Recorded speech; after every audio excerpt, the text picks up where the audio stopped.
सरीन को तो कभी मेरी कदर थी ही नहीं। मैं ही पागल थी जो आंखें बंद करके उस पर यकीन कर बैठी।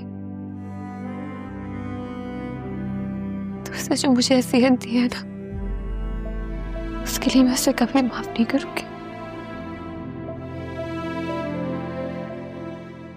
सिर्फ तुम ही नहीं, मैं भी उसे कभी माफ नहीं करूंगी।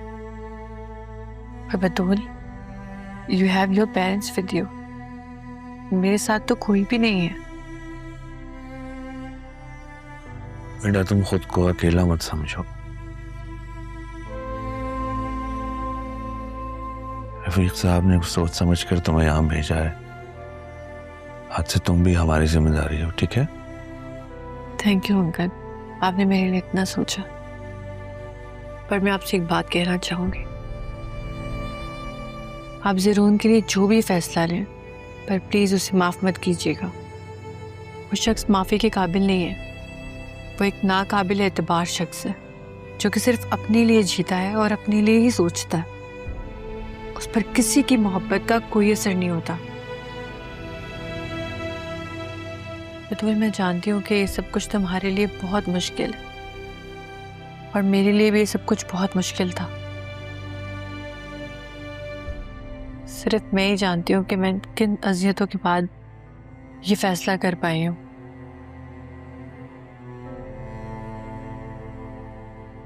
मेरी गाड़ी आ गई है, मुझे चलना होगा। पर बतूल, तुम अपना बहुत ख्याल रखना। अपने आप को कभी अकेला मत समझना। हम सब तुम्हारे साथ। अंकल, मुझे इजाजत दें। ओके बेटा। फिर मैं चलती हूँ।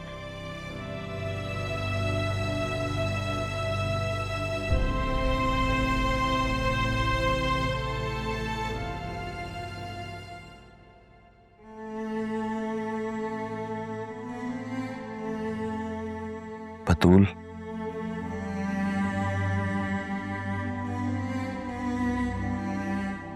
बेटा तुम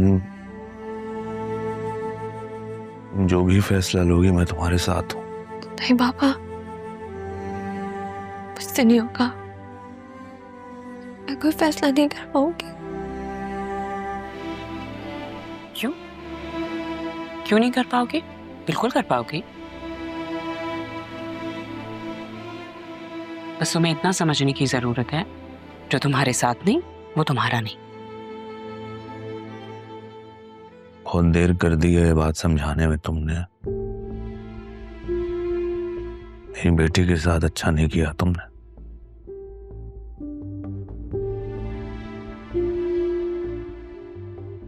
मैं तुमसे और कितनी दफा माफी मांगूं?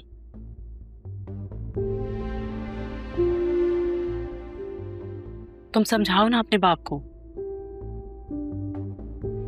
अदील, मैंने जो कुछ भी किया है अपनी बेटी की खुशी के लिए किया है।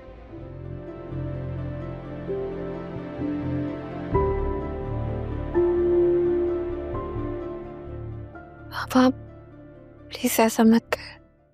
आपसे मैंने पहले भी कहा था कि मामा ने जो कुछ भी किया है वो मेरी वजह से किया। इसकी वजह से भी हुआ है, नाइंसाफी तो हुई है ना।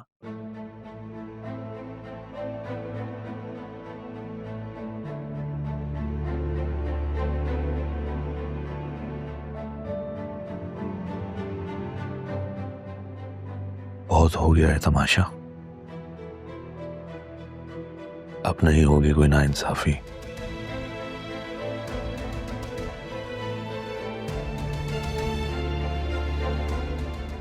तुम्हें हिम्मत दिखानी होगी बेटा। मैं तुम्हारे साथ हूं।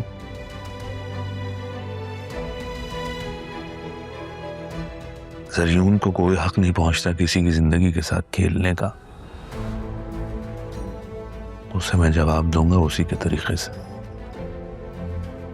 परेशान मत हो।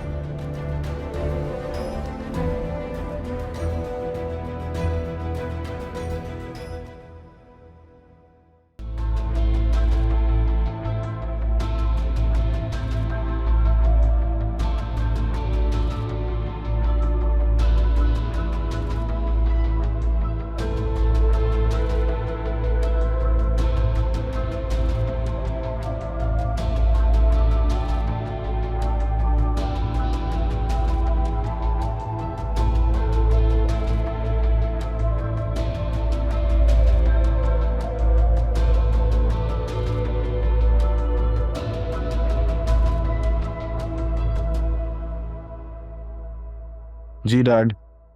नहीं, मैं ऑफिस में ही हूँ।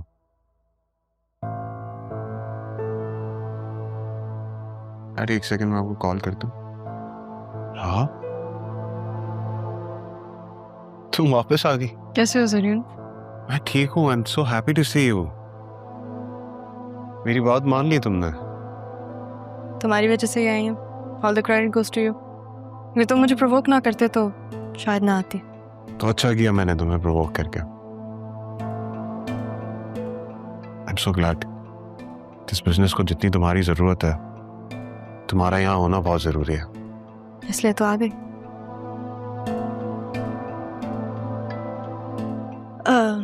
जरीन, तुम कंपनी के शेयर्स क्यों बेच रहे हो? क्योंकि कंपनी लॉसेस में जा रही है। ये जो मेगा प्रोजेक्ट हमने शुरू किया है और इसमें हमने जो फंड्स डाले थे उसे सस्टेन करने के लिए हमारे पास इनफ रिसोर्सेज नहीं है, इसलिए हमें पैसे विड्रॉ करने पड़ रहे हैं। शायद तुम ये भी नहीं जानती होगी कि चाचू के इलाज के भी पैसे नहीं है, तो उनका घर गिरवी रखना पड़ा। क्या? आसिया चाची ने वो घर गिरवी रखा ताकि चाचू का इलाज हो सके। डॉक्टर्स ने भी कोई खास रिस्पांस नहीं दिया है, तो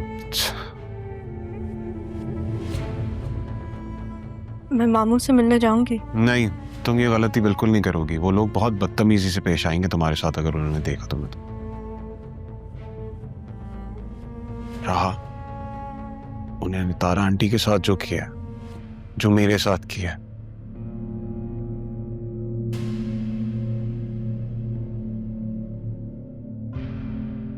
अतुल मुझे छोड़ के चले गए अरमान के पास। मैं गया उसे वापस लेने के लिए, लेकिन उसे अरमान के अलावा कोई नजर ही नहीं आता। वो तुम्हें छोड़ के चली गई? मेरे निकाह में है लेकिन मेरे घर पे नहीं है।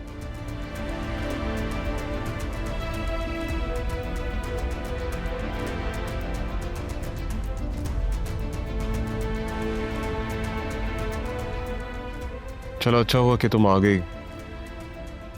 मेरे साथ आके प्लीज एक दफा इन प्रोफाइल्स को लुक आफ्टर कर लो।